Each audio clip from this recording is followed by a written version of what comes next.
नमस्कार दोस्तों। तो आज हम एक बेहतरीन टॉपिक आपके लिए लेके आए हैं, जो कि बहुत लोग बोलते हैं कि पढ़ाई का सही समय क्या होता है। यानी कि किस टाइम हम पढ़ें कि हम सक्सेस हो जाएं, यानी कि सफल हो जाएं। यानी कि जो 24 घंटा होता है, यही 24 घंटा सबके लिए होता है। इसी में कोई पढ़ लिख करके महान बन जाता है और कोई पढ़ यानी कि बिना पढ़े हुए कोई दूसरा यानी कि बहुत बुरा व्यक्ति भी बन सकता है। ठीक ना? तो यही 24 घंटे है, यही 24 घंटे आपका अच्छे से उपयोग करना है, तो आप सफल हो पाएँगे। ठीक है ना? तो सफलता यानी कहने का मतलब कि जो सही समय होता है पढ़ाई करने का, वो क्या होता है कि हम दिन में पढ़ें या फिर रात में पढ़ें या फिर सुबह उठ करके पढ़ें। ठीक है ना? तो बहुत लोग ऐसा मानते हैं कि सुबह उठ करके पढ़ने से थोड़ा सा दिमाग क्या होता है, फ्रेश होता है, तो वहाँ पे जो भी आप पढ़ते हैं आपको क्लियरली याद हो जाता है। ठीक है ना? तो देखिए, ऐसा नहीं है कि आप केवल सुबह पढ़ेंगे, यानी कि भोर में ऊपर उठ करके पढ़ेंगे, 4 बजे उठ करके पढ़ेंगे, तभी आप सफल हो पाएँगे। ऐसी कोई बात नहीं है। जब भी आप अपने आप को कंफर्टेबल महसूस कर रहे हैं, अस्थायी महसूस कर रहे हैं, तभी आप उठ करके पढ़ सकते हैं। आपको कोई ऐसी यानी कि कोई ऐसी बात नहीं है कि आप जब यानी कि जब आप चाहें तब ना उठ करके पढ़ें तो आप असफल हो जाएँगे, यानी कि तब आप सफल नहीं हो पाएँगे। ऐसी कोई बात नहीं है, ठीक ना? क्योंकि देखिए, दूसरों को देख करके मत पढ़ाई करिए कि वह बंदा जो है, यानी कि अगला जो बंदा है, वह सुबह में उठ करके 4 बजे पढ़ रहा है या फिर रात में 12 बजे उठ करके पढ़ रहा है, तो हम भी रात में 12 बजे उठ करके ही पढ़ें। तो ऐसा होगा कि मान लीजिए, ऐसा होगा कि अगर आप 12 बजे उठ करके पढ़ लिए, 12 से 2 घंटा मान लीजिए आप पढ़ लिए 2 बजे तक।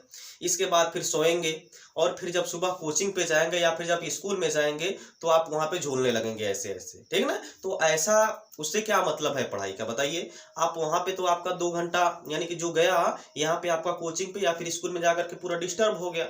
तो इस पढ़ाई से कोई मतलब नहीं है। जिस भी समय आप अपने आप को कंफर्टेबल महसूस कर रहे हैं, उसी समय आप अपनी पढ़ाई को जारी रख सकते हैं। कोई ज़रूरी नहीं है कि अगला जो है कि 4 बजे उठ के पढ़ रहा है, तो हम भी 4 बजे उठ के पढ़ेंगे, पढ़ेंगे ही पढ़ेंगे। क्लियर ना? तो जिस भी टाइम आप अपने आप को कंफर्टेबल महसूस कर रहे हैं, उसी टाइम पढ़ाई आप करिए। हम बार-बार यही आपको बोल रहे हैं। ठीक ना?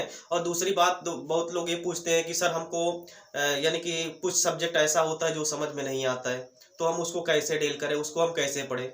तो भाई देखिए, उसके लिए यही एक उपाय है कि आपको जो सब्जेक्ट ना समझ में आता हो या फिर जो सब्जेक्ट आपको कम समझ में आता हो, आप उस पर ज़्यादा टाइम दीजिए।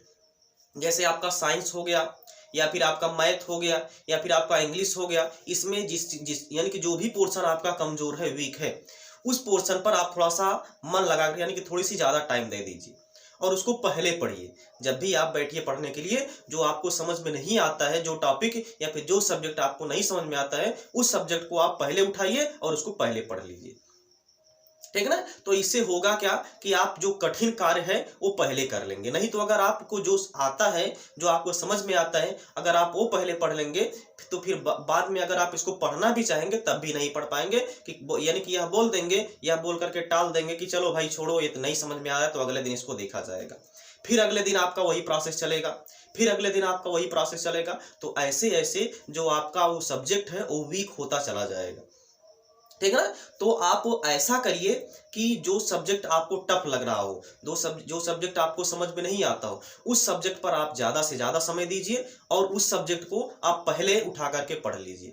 उस सब्जेक्ट को आप पहले उठा करके पढ़िए। जैसे देखिए, एक छोटी सी कहानी हमको याद आ गई। एक प्रोफेसर था, एक कॉलेज में एक प्रोफेसर था। उसने एक गिलास में पानी ले लिया और एक गिलास पानी भर करके उसमें कुछ कंकड़ और जो रेत था, उसने स्टूडेंट को बारी बारी से उसमें डालने के लिए बोला। तो सभी स्टूडेंट क्या कर रहे थे, पानी में पहले रेत डाल रहे थे, उसके बाद फिर कंकड़ डाल रहे थे। तो क्या वो आ पाएगा जितना कंकड़ उसने रखा था? क्या सभी का सभी कंकड़ उसमें उस गिलास में आ जाएगा? बिल्कुल भी नहीं आएगा। सभी स्टूडेंट ने यही किया कि सबसे पहले रेत डाला, इसके बाद फिर उसके ऊपर से जो है कि कंकड़ डाला। यानी कि जो गिलास था, गिलास में आपका पानी भरा हुआ था, पानी में उसने पहले रेत डाला, रेत डाल करके फिर उसमें से कंकड़ डालना शुरू कर दिया। तो जो गिलास था वो पूरा फुल हो जा रहा था। सभी बच्चों ने लगभग यही किया। तब प्रोफेसर साहब जो थे, उन्होंने यह उन्होंने यानी कि उन्होंने जब उनकी बारी आई, जब कोई स्टूडेंट नहीं कर पाया, उनको फिलअप कर पाया, यानी गिलास में कंकड़ नहीं है भर पाया, तब जो प्रोफेसर साहब थे उसने क्या किया, पानी यानी कि गिलास में भरा ही था, उसमें सबसे पहले उसने क्या कर दिया, कंकड़ डाला। कंकड़ डालने के बाद उसमें बालू डाल दिया, यानी कि जो रेत था रेत डाल दिया, तो रेत जो है, जो कंकड़ था, कंकड़ के बीच में जो खाली स्थान था, रेत जो है कि वहीं पे जा करके आपका एडजस्ट हो गया, और गिलास में पूरा कंकड़ और जो आपका रेत था और जो आपका पानी था सभी के सभी उसमें एडजस्ट हो गया। तो उसने क्या किया कि जो कठिन कार्य था उसको उसने पहले कर डाला, यानी कि जो कंकड़ डालना था वो बड़ा मुश्किल था, कंकड़ को जो वो गिलास में अटा पाना, एडजस्ट कर पाना बहुत मुश्किल काम था। तो प्रोफेसर साहब ने क्या किया कि जो कंकड़ था, यानी कि जो कठिन कार्य था उसको उसने पहले कर दिया। तो यही काम आपको भी करना है कि जो कठिन कार्य आपको लग रहा है उस कार्य को आप सुबह ही उठिए और तुरंत उस काम को आप कर डालिए।